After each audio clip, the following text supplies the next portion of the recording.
जय हिंद दोस्तों, उम्मीद करता हूं कि आप सब लोग बेहतर होंगे। स्वागत है एक बार फिर से आप सभी का एससीएस एकेडमी के यूट्यूब चैनल पर। दोस्तों, इस क्लास में हम डिस्कस करते हैं भारत के भूगोल पर आधारित इंपॉर्टेंट क्वेश्चंस को। और इस लेक्चर श्रृंखला का आज का हमारा ये 11वां लेक्चर है। और आज के इस लेक्चर में दोस्तों हम बात करने वाले हैं भारतीय कृषि से संबंधित इंपॉर्टेंट क्वेश्चंस की।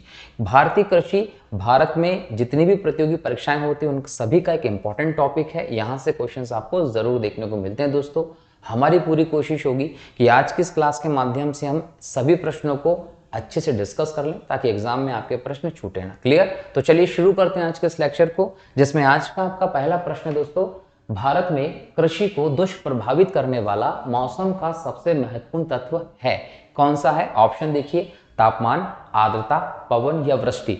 ध्यान रखें, ये सभी के सभी जो ऑप्शन है दोस्तों, ये सभी कृषि को प्रभावित करने वाले इंपॉर्टेंट तत्व हैं। लेकिन भारत के संदर्भ में सबसे ज्यादा इंपॉर्टेंट क्या है? वर्षा। दोस्तों, जब आप कृषि की बात करते हैं तो ये याद रखिएगा कि कृषि एक ऐसी व्यवस्था है जो किसी भी क्षेत्र की जलवायु पर निर्भर करती है। जैसी किसी क्षेत्र की जलवायु होगी वहां पर वैसी वनस्पति होती, वहां उसी प्रकार के पौधे उगाए जाते हैं, उसी प्रकार की फसलें हो सकती हैं। मतलब जलवायु के हिसाब से वहां पर एग्रीकल्चर का जो पैटर्न होता है वो निर्धारित होता है। जब हम भारत की बात करते हैं तो एक इंपॉर्टेंट तथ्य याद रखना है कि भारत में जो वर्षा होती है उसे हम बोलते हैं मानसूनी वर्षा। और मानसून की जो पवन होती है दोस्तों, उनके माध्यम से भारत में वर्षा होती है, इसलिए हम मानसूनी वर्षा उसे कहते हैं। तो मानसून आएगा तो हमारे यहाँ पर क्या होगी दोस्तों? वर्षा होगी। अब इसकी निश्चितता नहीं है, ये बहुत अनिश्चित है। कभी कभी मानसून ऐसा होता है जल्दी आ जाने का, वर्षा जल्दी हो जाती है। कभी मानसून लेट हो जाता है, वर्षा लेट होती है। कभी मानसून बेहतर होता है, वर्षा अच्छी हो जाती है। कभी मानसून बेकार होता है, वर्षा बेकार होती है, कम पानी गिरता है। तो ऐसे में सीधा प्रभाव पड़ता है किस पर? भारत में कृषि व्यवस्था पर। क्यों? क्योंकि भारत में जो सिंचाई की व्यवस्था है दोस्तों, वो जो आधारभूत ढांचा होता है सिंचाई का, वो बेहतर तरीके से स्टैब्लिश नहीं हुआ था। नहरों की बात कर लें, ये सब चीजें हमारे देश में उतनी विकसित नहीं थी जितनी की होनी चाहिए। इसलिए कृषि कहीं ना कहीं वर्षा पर निर्भर है, मानसून पर निर्भर है। इसलिए भारतीय कृषि को मानसून का जुआ भी कहा जाता। क्यों? क्योंकि बारिश अच्छी हुई, मानसून अच्छा हुआ तो कृषि अच्छी होगी, मानसून अच्छा नहीं हुआ तो कृषि बेकार हो जाएगी। तो इसीलिए भारत की कृषि को मानसून का जुआ कहते हैं। ध्यान रखेंगे कि भारत की कृषि पर सबसे ज्यादा दुष्प्रभाव अगर पड़ता है तो वो पानी का, वृष्टि का ही पड़ता है। ये ध्यान रखिएगा, ठीक है। अब देखो यहां पर एक और इंपॉर्टेंट चीज कि भारत को आप क्या कहते हैं? कृषि प्रधान देश कहते हैं। अब इसके भी मायने समझिए कि भारत कृषि प्रधान क्यों है, या कोई भी देश की अर्थव्यवस्था कृषि प्रधान होगी, औद्योगिक प्रधान होगी, सर्विस सेक्टर प्रधान होगी, तो वो क्यों होगी? याद रखिए कि जिस सेक्टर से आपकी जनसंख्या को सबसे ज्यादा रोजगार मिलेगा, आपकी अर्थव्यवस्था का आधार वही होता है। भारत में कृषि एक ऐसी व्यवस्था है जो भारत के 50% से ज्यादा लोगों को रोजगार देता है। मतलब लगभग आधी से ज्यादा देश की जनसंख्या जो है वो अपने रोजगार के लिए कृषि पर निर्भर करती है, इसलिए भारत कृषि प्रधान है। अगर यही जनसंख्या रोजगार के लिए उद्योगों पर निर्भर होती तो अर्थव्यवस्था औद्योग प्रधान होती। अगर यही सर्विस सेक्टर पर निर्भर होती तो व्यवस्था सर्विस सेक्टर प्रधान होती। तो भारत में सबसे ज्यादा रोजगार देने वाला सेक्टर कौन सा है? कृषि है। इसलिए भारत की अर्थव्यवस्था क्या है दोस्तों? कृषि प्रधान अर्थव्यवस्था। ध्यान रखेंगे, जहां पर कृषि बेहतर होगी कि कृषि बेकार होगी, किस पर निर्भर करता है? मानसून पर। इसलिए कृषि को मानसून का जुआ भी कहते हैं। ध्यान रखेंगे, ठीक है। और रही बात भारत की व्यवस्था की दोस्तों, तो भारत एक विशाल देश है। यहाँ पर आपको अलग अलग विविधता देखने को मिलती है। कहीं ना कहीं यहाँ पर जलवायु की विविधता भी है, स्थलाकृति की विविधता भी है। तो यहाँ पर क्लाइमेट्स के चेंजेस देखने को मिलते हैं। इसीलिए भारत में सभी जगह अलग अलग प्रकार की फसलें बोई जाती है। ये ध्यान रखिएगा। जम्मू कश्मीर आप जाएंगे, हिमाचल प्रदेश आप जाएंगे तो वहाँ पर आपको सेब की खेती देखने को मिलेगी, आपको केसर होते देखने को मिलेगा। वहीं आप केरल आ जाएंगे तो यहाँ पर आपको काजू जैसी फसलें, मसाला जैसी फसलें भी उत्पन्न होती दिखेंगी। तो अलग अलग क्षेत्र में वहाँ की स्थिति के हिसाब से फसलें बोई जाती हैं। भारत में मानसून जो है वो एक ऐसा तत्व है जो सभी चीजों को एक साथ जोड़ने का काम करता है। ध्यान रखना है। अगला प्रश्न, नकदी फसल में सम्मिलित नहीं है दोस्तों। अगर इन सभी में हम बात करें तो नकदी फसलों में गेहूं शामिल नहीं है, क्योंकि गेहूं क्या है? गेहूं एक खाद्यान्न फसल है। और खाद्यान्न फसल के तौर पर गेहूं को आप मानते हैं, जिसका वैज्ञानिक नाम आपको मिलता है दोस्तों ट्रिकम, ट्रिटिकम। ट्रिटिकम किसका वैज्ञानिक नाम है दोस्तों? तो ये गेहूं के लिए प्रयोग किया जाता है शब्द है। जूट हो, कपास हो, गन्ना, ये नकदी फसल है। इसकी खेती आप व्यावसायिक उद्देश्य से करते हैं, ये याद रखिएगा, ठीक है। और गेहूं जो है वो खाद्यान्न पर्पज से बोया जाता है, ध्यान रखना है। तो गेहूं यहाँ पर आपकी नकदी फसल नहीं है, ये खाद्यान्न फसल के तौर पर देखा जाता है। तीसरा प्रश्न, निम्नलिखित में से कौन सी भारत में रबी की फसल नहीं है? दोस्तों यहां समझिए रबी है क्या। अगर हम जलवायु के आधार पर फसलों का विभाजन देखें तो जलवायु के आधार पर जो फसलें होती हैं दोस्तों, वो हमने 3 प्रकार से विभाजित की हुई। कितने प्रकार से विभाजित किए? 3 प्रकार से विभाजित की हैं। एक होती है दोस्तों रबी की फसल, एक होती है दोस्तों खरीफ की फसल, और एक होती है दोस्तों जायद की फसल। अब इसको देखें, ये ठंड की होती है, ये बरसात की होती है, और ये गर्मी की होती है, ठीक है। तो ये जलवायु के आधार पर 3 प्रकार की फसलें हमारे यहाँ पर होती हैं, ये ध्यान रखना है। अब रबी की फसलें कैसी होंगी? जो ठंड के शुरू होने पर बोई जाती हैं और गर्मी के शुरू होने पर काट ली जाती हैं। खरीफ की फसलें क्या होती हैं? जो बारिश के प्रारंभ होने पर बोई जाती है और ठंड के प्रारंभ होने पर काट ली जाती हैं। जायद की फसलें गर्मी में ही बोई जाती है और गर्मी में ही काट ली जाती हैं। ये 3 प्रकार की फसलें देखने को मिलता है। यहाँ जायद की फसलें इंपॉर्टेंटली याद रखिएगा कि फल सब्जी आदि जो होती हैं ये जायद की फसलों में आती है, जो गर्मी में बोई जाती है, ये भी ध्यान रखना है आप लोगों को। तो हमने जलवायु के आधार पर फसलों को कितने भागों में बांटा है? 3 भागों में बांटा है, एक रबी, एक खरीफ और जायद। यहाँ पर क्वेश्चन में क्या पूछा है?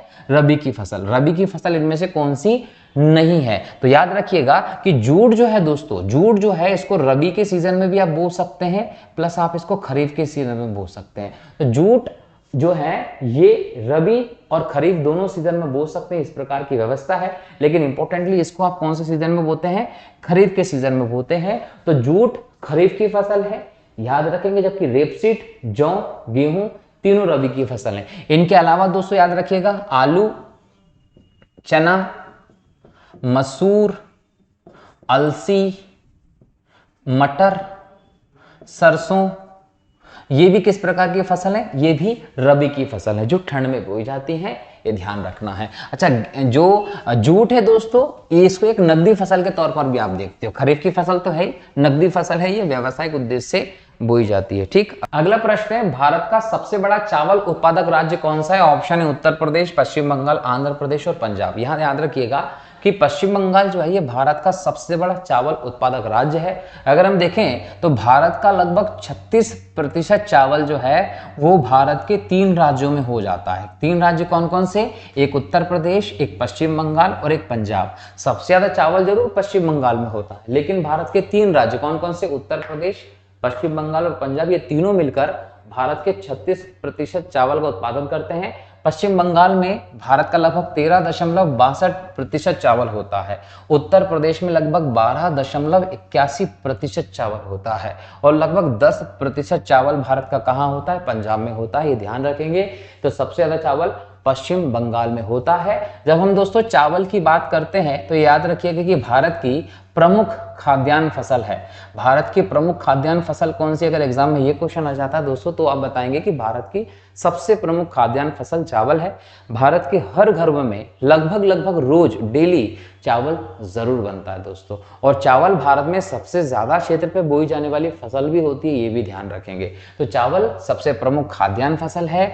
चावल भारत में सबसे ज्यादा बंगाल में होता है। और अगर हम वैश्विक आधार पर बात करें ना दोस्तों तो ये भी याद रखिएगा कि वैश्विक आधार पर अगर हम देखते हैं तो चावल का उत्पादन सबसे ज्यादा कहाँ होता है? चीन में। और भारत जो है वो दूसरे स्थान पर आता है चावल के उत्पादन में, ठीक है। तो वैश्विक आधार पर भारत जो है वो चीन के बाद सेकंड नंबर पर आता है, ये ध्यान रखना है। चावल भारत की सबसे प्रमुख खाद्यान्न फसल है, ये भी ध्यान रखना है, ठीक है। और चावल सबसे ज्यादा कहाँ होता है? पश्चिम बंगाल में होता है, ये भी ध्यान रखना है, ठीक है। चलिए आगे बढ़ते हैं। अगला प्रश्न दोस्तों आपका प्रश्न नंबर 5 कहता है, निम्नलिखित में से किस क्षेत्र को भारत का चावल का कटोरा कहते हैं? राइस बाउल ऑफ इंडिया किसे कहते हैं? तो कृष्णा गोदावरी का जो डेल्टा का क्षेत्र है इसे भारत का चावल का कटोरा कहते हैं। भारत में गेहूं के प्रथम 3 बड़े उत्पादक राज्य कौन से हैं दोस्तों? तो भारत में सबसे ज्यादा गेहूं उत्तर प्रदेश में, उसके बाद पंजाब में, उसके बाद हरियाणा में होता है, उसके बाद फिर नाम किसका आता है? मध्य प्रदेश का आता है। हालांकि मध्य प्रदेश में अभी गेहूं का रिकॉर्ड तोड़ प्रोडक्शन हुआ है, इसके बावजूद आप ये याद रखिएगा कि भारत में सबसे ज्यादा गेहूं का उत्पादन कहां होता है दोस्तों? उत्तर प्रदेश में होता है। और अगर हम विश्व की बात कर लें, विश्व में चीन सबसे ज्यादा गेहूं उत्पादन करता है और सेकंड नंबर पे आता है भारत का नाम। अगर हम मध्य प्रदेश की बात करें तो मध्य प्रदेश में होशंगाबाद का जो क्षेत्र है, ये क्षेत्र गेहूं के उत्पादन के लिए ज्यादा फेमस है। लेकिन भारत में सबसे ज्यादा गेहूं का उत्पादन कहाँ होता है? उत्तर प्रदेश में। विश्व में कहाँ होता है? चीन में होता है। उत्पादकता की हम बात करें दोस्तों तो वो पंजाब में है। ठीक है। भारत का सर्वाधिक खाद्यान्न उत्पादक करने वाला राज्य कौन सा है? भारत में सबसे ज्यादा खाद्यान्न उत्पादन करने वाला राज्य दोस्तों उत्तर प्रदेश है। मध्य प्रदेश दूसरा है, पंजाब तीसरा है। ठीक है। अगला प्रश्न है, भारत में अधिकतम कृषि योग्य क्षेत्र घेरने वाली फसल कौन सी है? धान, चावल। भारत में सबसे ज्यादा क्षेत्रफल चावल बोया जाता है। ठीक है। उत्पादन गेहूं का सबसे ज्यादा होता है, लेकिन सबसे ज्यादा क्षेत्र में जिसको बोया जाता है वो फसल चावल है। ये आप लोगों को ध्यान रखना। और चावल भारत की प्रमुख खाद्य फसल भी है।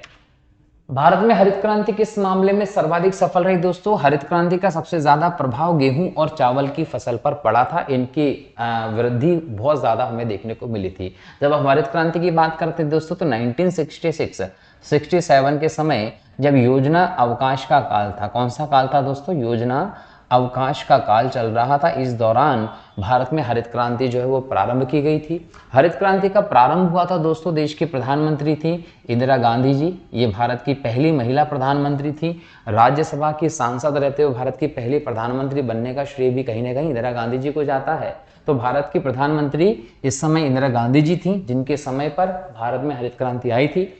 हरित क्रांति जब आई थी दोस्तों, इसके लिए बोलते हैं योजना अवकाश का काल था। इसको समझने की जरूरत है। योजना अवकाश से मतलब क्या? ध्यान रखिए, 1947 में आजादी मिली। आजादी के बाद हम लोगों ने विकास का एक प्रोग्राम सेट किया।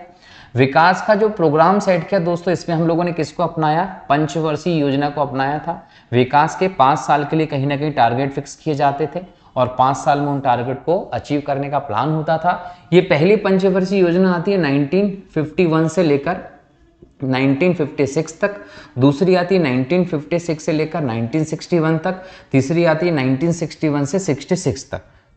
यहाँ पर कृषि को विकास इंपॉर्टेंट माना गया, उद्योग को विकास इंपॉर्टेंट माना गया। यहाँ पर दोनों को समन्वित करके विकास की बात की जा रही थी। लेकिन तीसरी पंचवर्षीय योजना जब चल रही थी तो 1962 में आपका चीन से और 1965 में आपका पाकिस्तान से विवाद हो गया, युद्ध छिड़ गया था। इन युद्ध में हमें बहुत ज़्यादा क्षति हुई थी, अर्थव्यवस्था बेकार हो गई थी, जिसके चलते नई पंचवर्षीय योजना लागू नहीं की जा सकी। इसलिए 1966 से 67 की बात कर लें, 1967 से 68 की बात कर लें, इस दौरान भारत में पंचवर्षीय योजना नहीं आई थी। इस काल को आप योजना अवकाश के काल के नाम से जानते हैं। इसी काल में 1966-67 के समय इंदिरा गांधी जी के समय पे हरित क्रांति का प्रारंभ किया गया था, जिसका सीधा उद्देश्य था भारत में खाद्यान्न के उत्पादन में, फसलों के उत्पादन में तेजी से वृद्धि करना। क्यों? क्योंकि भारत में उस समय खाने की कमी थी। हमें खाना दूसरे देशों से आयात करना पड़ता था और कहीं ना कहीं इसमें हमारा बहुत ज़्यादा खर्च होता था और वैसे ही हम गरीबी भुखमरी के देश प्रारंभ में थे। तो ऐसी कंडीशन में भारत में खाद्यान्न के उत्पादन को बहुत तेजी से बढ़ाने के लिए, खाद्यान्न में भारत को आत्मनिर्भर करने के लिए हरित क्रांति का प्रारंभ किया गया था। अब यहाँ समझिए कि नॉर्मन बोरलॉग का नाम आता है। नॉर्मन बोरलॉग वो व्यक्ति थे जिनको हम वैश्विक स्तर पर हरित क्रांति का जनक कहते हैं। सबसे पहले जो मैक्सिको का एक फाउंडेशन था, वहां पर हरित क्रांति का प्रयोग किया गया था और कहीं ना कहीं इसके प्रारंभकर्ता हम किसको देखते हैं? इसके प्रारंभकर्ता के तौर पर हम नॉर्मन बोरलॉग को देखते हैं। लेकिन भारत के संदर्भ में जब देखा जाएगा दोस्तों तो एम एस स्वामीनाथन जो है दोस्तों, ये भारत में हरित क्रांति के जनक माने गए। ये कृषि विशेषज्ञ रहे हैं, तो इनकी वजह से भारत में हरित क्रांति आई। जब हम हरित क्रांति की बात करेंगे दोस्तों तो कैसे आई उसके बाद अगर करें तो यहाँ याद रखिएगा कि HYV बीजों का प्रयोग किया गया था और इन बीजों के बेहतर उत्पादन करने के लिए, प्रदर्शित करने के लिए यहाँ पर सिंचाई ज़्यादा की गई। यहाँ पर जो रासायनिक उर्वरक जो हैं इनको ज़्यादा प्रयोग किया गया। यहाँ पर कृषि के जो उपकरण हैं, याद रखिएगा आधुनिक जो तकनीक है, उपकरण, उनको अपनाने की बात की गई थी और यहाँ पर जो कीटनाशक हैं उनका प्रयोग किया गया। तो इनके प्रयोग के आधार पर भारत में HYV बीजों से ज़्यादा प्रोडक्शन लेकर हरित क्रांति को अंजाम दिया गया। HYV बीज का मतलब होता है दोस्तों उच्च उत्पादकता क्षमता वाले बीज, हाई यील्ड वैरायटी जो बीज होते हैं उनका प्रयोग किया गया था हरित क्रांति में, ये भी ध्यान रखेंगे। बेसिकली जो बीज होते हैं ये जेनेटिकली मॉडिफाइड बीज होते हैं जिनकी प्रकृति गुणों में आवश्यकता के अनुसार बदलाव किया गया है, उसके बाद इनका प्रयोग किया जा रहा है। हालांकि हरित क्रांति का सबसे सफल परिणाम ये रहा दोस्तों कि इससे भारत में जो खाद्यान्न है उसके उत्पादन में आशातीत वृद्धि हुई। भारत कहीं ना कहीं पहले आयात करता था खाद्यान्न का, और भारत आत्मनिर्भर तो बना ही बना बल्कि आज दूसरे देशों को खाद्यान्न निर्यात भी कर रहा है बड़े पैमाने पर। इसका बहुत बड़ा कारण कहीं ना कहीं हरित क्रांति रही है। लेकिन ऐसा नहीं है कि हरित क्रांति के सभी सफल या बोल सकते हैं पॉजिटिव रिजल्ट रहे हों, इसका नेगेटिव रिजल्ट भी रहा, जिसमें सबसे बड़ा रिजल्ट रहा दोस्तों पर्यावरण प्रदूषण। मिट्टी की उर्वरता क्षमता जो है, मिट्टी की क्वालिटी जो है वो हरित क्रांति के दौरान किए गए प्रयोगों से खत्म हो रही दोस्तों। इसका परिणाम हरियाणा पंजाब में देखने को मिल रहा है, वहां मरुस्थलीकरण की समस्या व्याप्त हो रही है। यहाँ सिंचाई ज्यादा की गई, रासायनिक उर्वरक का प्रयोग किया गया, ज्यादा कीटनाशक का प्रयोग किया गया, जिससे मिट्टी की उपजाऊ शक्ति धीरे धीरे करके कम हो गई और मिट्टी वहां की खत्म होती जा रही है। ये बहुत बड़ा नकारात्मक परिणाम हरित क्रांति का देखने को मिलता है। लेकिन पंजाब का क्षेत्र हो, हरियाणा का क्षेत्र हो, उत्तर प्रदेश का क्षेत्र हो और गंगानगर इलाका राजस्थान का, ये हरित क्रांति से लाभान्वित होने वाले कहीं ना कहीं क्षेत्र थे, ये ध्यान रखिएगा हरित क्रांति के संदर्भ में। और भारत में हरित क्रांति का जनक एमएस स्वामीनाथन को माना गया।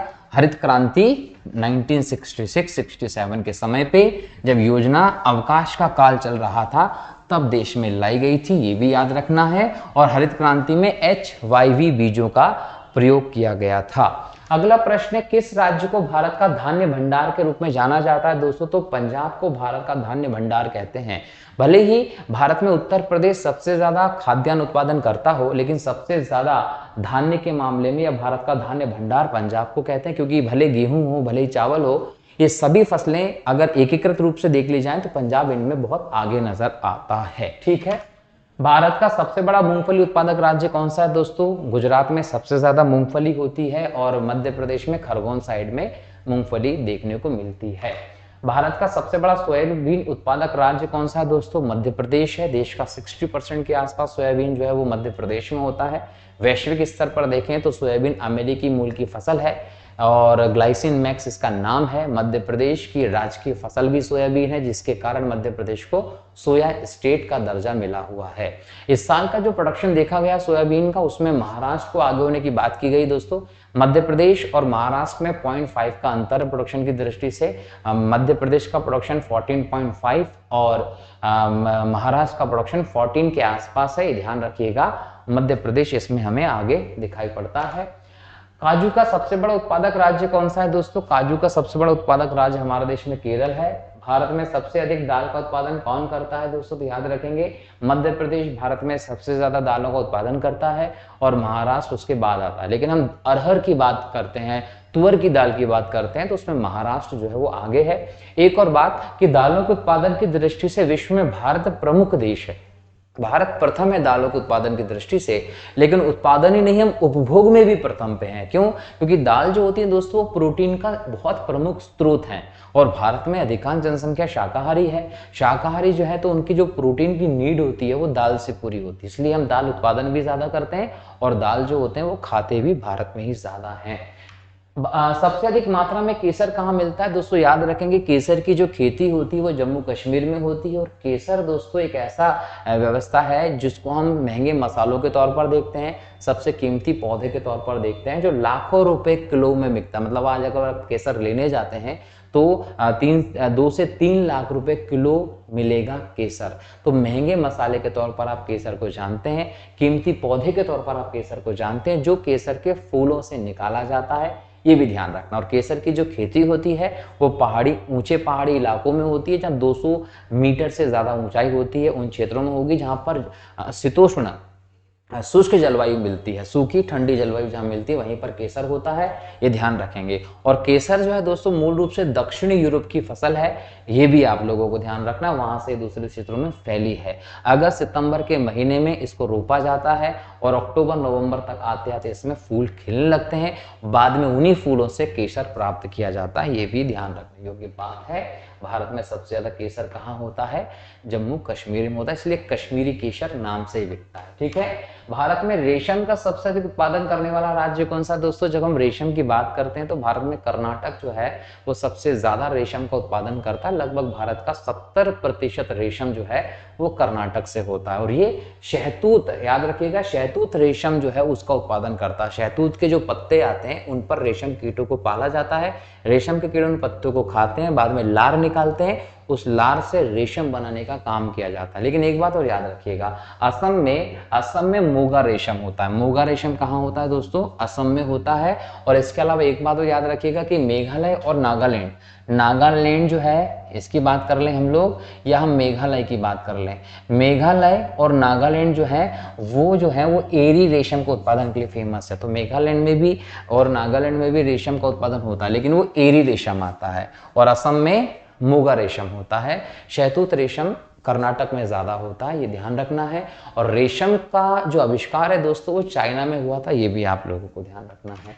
फल उत्पादन में भारत का विश्व में कौन सा स्थान है दोस्तों? फल उत्पादन जो है उसको पोमो कल्चर के नाम से जानते हैं, और भारत चीन के बाद विश्व में दूसरे नंबर पर फल उत्पादन की दृष्टि से है। लेकिन जब हम आम की बात करते हैं, जब हम चीकू की बात करते हैं, जब नींबू खट्टे फलों की बात करते हैं, इस मामले में भारत दुनिया में प्रथम स्थान पर आता है। ठीक है, अगला प्रश्न है, सब्जी उत्पादन में भारत का विश्व में कौन सा स्थान है? सब्जी उत्पादन में भारत विश्व में दूसरे स्थान पर है, चीन प्रथम स्थान पर है, उसके बाद भारत का नाम आता है।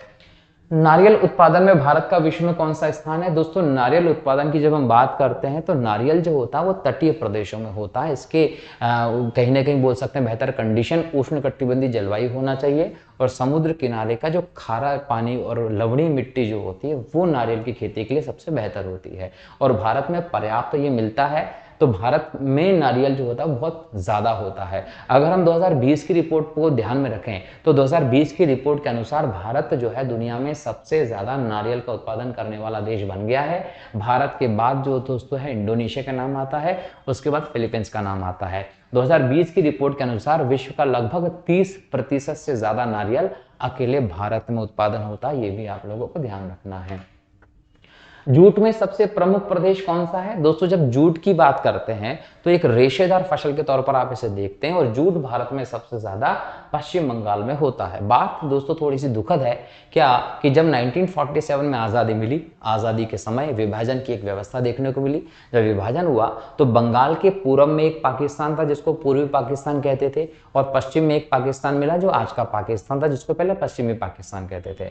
1971 की वॉर हुई भारत पाकिस्तान की, जिसमें हमने पूर्वी पाकिस्तान को आज़ाद करवाकर उसको बांग्लादेश के तौर पर स्थापित करवाया 1971 से। लेकिन जब 1947 में विभाजन हुआ था तो पूर्वी बंगाल बांग्लादेश बन गया, पश्चिमी बंगाल आज हमारे पास जो है वो था। ऐसे में जो कारखाने थे जूट के वो बांग्लादेश में चले गए, कृषि प्रदेश जूट के भारत में रह गए, कुछ कृषि प्रदेश जो थे वो बांग्लादेश में चले गए। तो जो जूट इंडस्ट्री थी वो इस बंगाल के विभाजन के बाद कहीं ना कहीं पूरी तरीके से गड़बड़ होती दिखती है।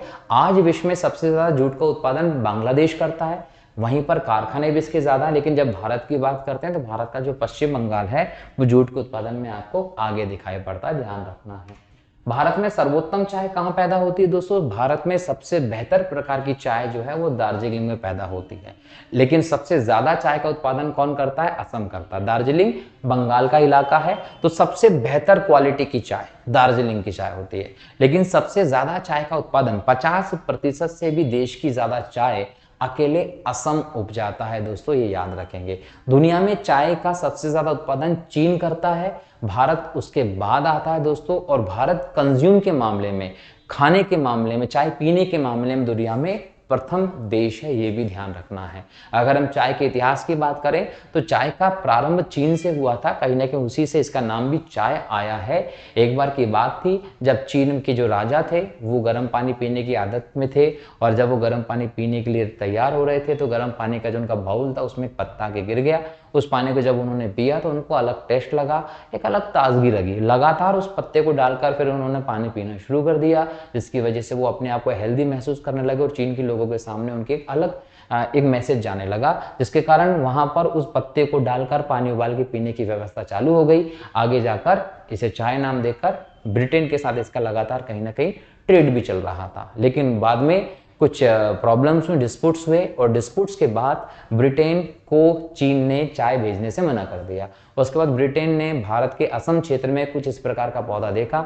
1934 के बाद से भारत में चाय की खेती प्रारंभ हुई, लेकिन प्रारंभ में इसको कोई जानता नहीं था। तो भारत में उस समय क्या हुआ, एवं फ्री में चाय पिलाने का काम इन्होंने किया और बाद में लोगों को इसकी आदत पड़ गई। और आज देखिए हम दुनिया का सबसे ज्यादा चाय पीने वाले देशों में जाने जाते हैं। चाय है ही ऐसी चीज, अगर आज हमारे देश में आपको चाय सुबह सुबह ना मिले तो विवाद हो जाता है। कई बार तो पेपर में भी खबर आई है, चाय नहीं दी बीवी ने टाइम पे, कप फेंक के मारा, मर्डर हो गया। इस प्रकार की चीज भी चाय को लेकर हमारे देश में देखने को मिलती है। चाय कहीं ना कहीं हमारे देश में आज बहुत ज्यादा पीने की व्यवस्था है।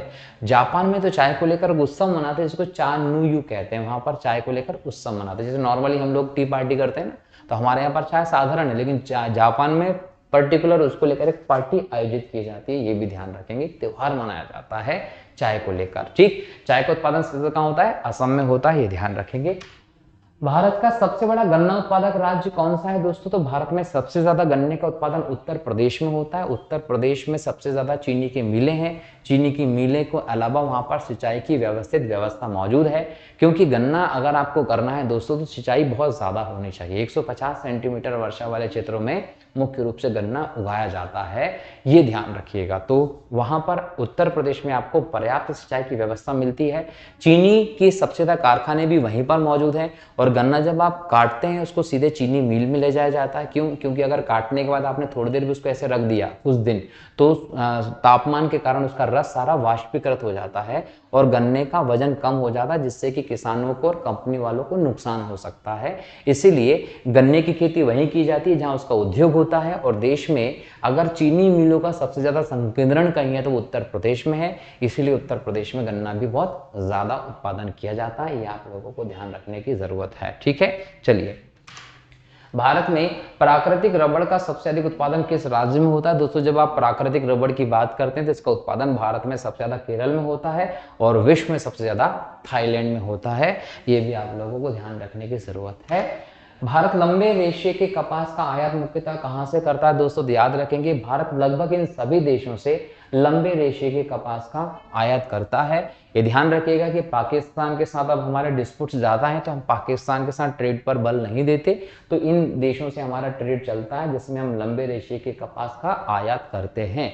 लेकिन जब हम कपास की बात करते हैं दोस्तों तो भारत को ही इस बात का श्रेय जाता है कि कपास का आविष्कार हुआ। सिंधु घाटी सभ्यता के लोगों ने सबसे पहले कपास की खेती की थी, इसलिए कपास के आविष्कार का श्रेय, सबसे पहले प्रयोग का श्रेय जो है वो भारत के लोगों को ही जाता है। भारत में देखें तो महाराष्ट्र सबसे ज्यादा कपास का उत्पादन करता है, फिर गुजरात का नाम आता है, मध्य प्रदेश को भी आप इस सूची में देखते हैं। ये पूरा जोन जो है दोस्तों वो दक्कन के पठार का जोन है, जहां पर काली मिट्टी आपको मिलती है और काली मिट्टी कपास की खेती के लिए सबसे बेहतर होती है, ये ध्यान रखेंगे। लेकिन भारत का जो कपास है दोस्तों, इस कपास में वो रेशों में जो लंबाई है वो कम मिलती है, इसलिए हम हमारे कुछ कामों के लिए मिस्र से, सूडान से लंबे रेशे का कपास जो होता है वो आयात करते हैं, ये ध्यान रखेंगे। ठीक है, और याद रखिएगा कपास सूती वस्त्र उद्योग का आधार है और भारत में सूती वस्त्र उद्योग कृषि के बाद सबसे ज्यादा रोजगार देने वाला क्षेत्र भी है। अगला प्रश्न है, तंबाकू के उत्पादन में भारत का विश्व में कौन सा स्थान है दोस्तों। तंबाकू के उत्पादन में भारत का विश्व में तीसरा स्थान है, ये ध्यान रखना है। तंबाकू की खेती भारत में 1605 के आसपास से पुर्तगालियों के द्वारा प्रारंभ की गई थी और तंबाकू के उत्पादन में आज अगर हम देश में देखते हैं तो आंध्र प्रदेश आगे है। तंबाकू को एक मीठे जहर के तौर पर देखा जाता है और ये याद रखिएगा निकोटिया टबेकम नामक पौधे की पत्तियों से तैयार किया जाता है, ध्यान रखना। और तंबाकू का मुख्य रूप से दोस्तों याद रखिएगा रबी के मौसम में और खरीफ के मौसम में बो सकते हैं। उद्देश्य यही है कि इससे पत्ते मिलेंगे, पत्तों से तंबाकू तैयार की जाएगी और एक नगदी फसल है, ये भी आप लोगों को ध्यान रखना है। नीली क्रांति किससे संबंधित है दोस्तों। नीली क्रांति का संबंध मत्स्य बोल सकते हैं उत्पादन से है। भारत में मछली उत्पादन में बढ़ावा देने के लिए नीली क्रांति का प्रारंभ किया गया था। और ये नीली क्रांति जो है दोस्तों वो 7वीं पंचवर्षीय योजना के दौरान शुरू की गई थी कहीं ना कहीं, और 1985 से लेकर 1990 का जो दौर रहा इसमें इसको बहुत ज़्यादा बढ़ावा दिया गया था, ये भी ध्यान रखने योग्य बात है। ठीक है, और इसके तहत भारत में मछली के उत्पादन में वृद्धि करना कहीं ना कहीं शामिल था।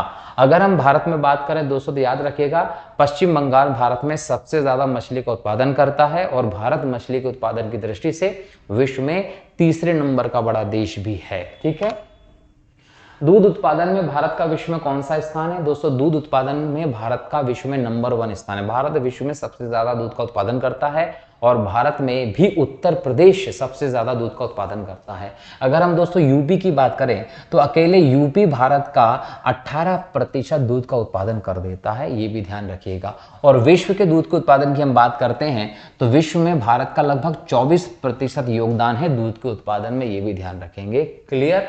चलिए, अगर हम लेटेस्ट रिपोर्ट की बात करें तो भारत में 22 करोड़ टन दूध का उत्पादन हुआ है, जिसका 18% अकेले किसने उत्पादित किया है दोस्तों? उत्तर प्रदेश ने किया है, ये भी ध्यान रखना है। ठीक है, भारत में पशुओं की संख्या दोस्तों सर्वाधिक है, और गाय जो है वो भारत में बहुत ज्यादा मिलती हैं दोस्तों। और ये भी याद रखिएगा कि भारत में 1970 के दशक में 1970 में बोल सकते हैं श्वेत क्रांति का प्रारंभ किया गया था। ये श्वेत क्रांति जो थी तो इसको शुरू करने में डॉक्टर वर्गीस कुरियन जो थे इनका इंपॉर्टेंट योगदान था। इन्हें भारत में श्वेत क्रांति का जनक भी हम लोग कहते हैं। इसके बाद से भारत में सहकारी समितियों के माध्यम से दूध उत्पादन को बढ़ावा दिया गया, और आज भारत विश्व में सबसे ज्यादा दूध के उत्पादन करने में आगे है, अव्वल देश के तौर पर देखा जाता है, ये ध्यान रखना है। अगला प्रश्न है, गुलाबी क्रांति किससे संबंधित है दोस्तों? गुलाबी क्रांति का संबंध झींगा मछली के उत्पादन से और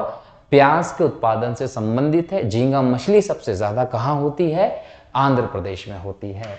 गोल क्रांति का संबंध किससे है? आलू के उत्पादन से गोल क्रांति का संबंध है। आलू उत्पादन की दृष्टि से उत्तर प्रदेश आगे है, और शिमला में आलू अनुसंधान केंद्र भी है, ये भी ध्यान रखेंगे।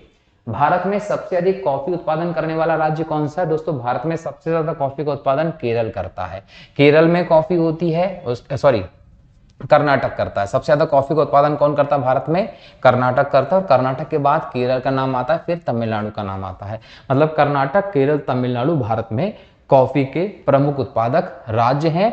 भारत में जो भी कॉफी उत्पादित होती है दोस्तों उसका 65 से लगभग 70% जो होता है वो हम निर्यात कर देते हैं। मतलब भारत से कॉफी का बहुत ज्यादा हिस्सा जो है वो निर्यात कर दिया जाता है दूसरे देशों को। जितनी भी भारत में कॉफी होती है दोस्तों उसका लगभग 53% अकेले कर्नाटक उत्पादित करता है, केरल लगभग 28% उत्पादित करता है, और तमिलनाडु लगभग 11% उत्पादित करता है, ध्यान रखेंगे। अगर हम विश्व में देखें तो विश्व में ब्राजील कॉफी का सबसे बड़ा उत्पादक देश होता है, ये भी ध्यान रखना है। और भारत में 17वीं शताब्दी के अंत से कॉफी की खेती करना शुरू हुई, और कॉफी की खेती को सबसे ज्यादा लेवल पर बढ़ाने का जो श्रेय जाता है भारत में वो डच को जाता है, ये भी आप लोगों को ध्यान रखना है। ठीक है, भारत में अरेबिका और रोबस्टा 2 प्रकार की कॉफी होती है, अरेबिका और रोबस्टा। अगर हम बात करें दोस्तों रोबस्टा कॉफी की तो ये भारत में उच्च स्थान जो है ऊंचाई वहां पर आसानी से हो जाती है। कॉफी बागानी खेती के अंतर्गत आती है, ये भी आप लोगों को ध्यान रखना है। और इसको नियंत्रित करने के लिए भारत में कॉफी बोर्ड की भी स्थापना की गई, जिसका मुख्यालय बेंगलुरु में है, ये भी आप लोगों को ध्यान रखने की जरूरत है। ठीक, निम्नलिखित में से कौन खरीफ की फसल नहीं है दोस्तों? गेहूं रबी की फसल है। चावल को आप बरसात में बोते हैं, गन्ने को आप बरसात में बो सकते हैं, कपास को आप बारिश में बोते हैं। मतलब ये खरीफ। गेहूं रबी की फसल है, ठंड में बोई जाती है। भारत में किस खाद्यान्न फसल का उत्पादन सबसे अधिक होता है दोस्तों? भारत में सबसे अधिक गेहूं का उत्पादन होता है, लेकिन सबसे प्रमुख फसल जो है वो चावल है। निम्नलिखित में से कौन सा शहर अंगूरों की पैदावार के लिए जाना जाता है दोस्तों? मुंबई का नासिक अंगूरों की पैदावार के लिए जाना जाता है, जैसे कि मध्य प्रदेश का रतलाम जाना जाता है। नागपुर जो है दोस्तों वो संतरे के लिए फेमस है। महाराष्ट्र का नागपुर और मध्य प्रदेश का बैतूल संतरे के लिए फेमस है, ध्यान रखेंगे। ठीक है, झूम क्या है दोस्तों? झूम एक कृषि का तरीका है जिसमें जगह बदल बदल के खेती की जाती है। जनजाति लोग ये खेती करते हैं, एक क्षेत्र में जाएंगे जहां पर जंगल वन होता है, उस वन को थोड़ा साफ करेंगे, साफ करने के बाद वहां पर खेती करते हैं, खेती कुछ दिन तक करके वहां पर रहते हैं, बाद में उस क्षेत्र को छोड़कर दूसरी जगह चले जाते हैं। तो जगह बदल बदल कर जो खेती की जाती है, स्थानांतरण खेती जो होती है, उसे हम झूम खेती के नाम से जानते हैं, ध्यान रखेंगे। ओके, भारत के कितने प्रतिशत लोग कृषि पर आधारित हैं दोस्तों? लगभग 52% जनसंख्या भारत की सीधे तौर पर कृषि पर आधारित है, और अगर हम अप्रत्यक्ष और प्रत्यक्ष दोनों को मिला लें तो लगभग 70% जनसंख्या भारत की कृषि पर आधारित हो जाती है। ये सब मिलकर भारत की जीडीपी में लगभग 20% के आसपास योगदान करते हैं, ये भी आप लोगों को ध्यान रखना है। निम्न में से भारत में मसालों का सर्वाधिक उत्पादक राज्य कौन सा? दोस्तों, भारत में सबसे ज्यादा मसाले का उत्पादन केरल में होता है, और ये मसाले ही वो व्यवस्था थी जिसके आधार पर भारत गुलाम बना था। क्यों? क्योंकि वास्को डी गामा आया, मसाले लेकर गया, उसने ज्यादा दाम पर मसाले यूरोप में भेजे, फिर लालच में और लोग भारत आते हैं मसाले का व्यापार करने के लिए। ऐसे करके यूरोप वाली जो लोग थे वो भारत में आकर बसने लगे थे। तो मसाला कहीं ना कहीं स्वाद भी देता है और उपनिवेश भी बना दिया था हमको इसने अपना। ठीक है, भारतीय दलहन शोध संस्थान कहाँ है दोस्तों? भारत का दलहन शोध संस्थान जो है वो कानपुर में है, याद रखेंगे, उत्तर प्रदेश में। सूची 1 को सूची 2 से मिलाना है। खाद्य उत्पादन में वृद्धि के लिए हरित क्रांति लेकर आए थे, दुग्ध उत्पादन में वृद्धि के लिए श्वेत क्रांति लेकर आए थे, मत्स्य उत्पादन में वृद्धि के लिए नीली क्रांति लेकर आए थे, और फर्टिलाइजर उर्वरक उत्पादन के लिए भूरी क्रांति लेकर आए थे, जोड़ लीजिएगा।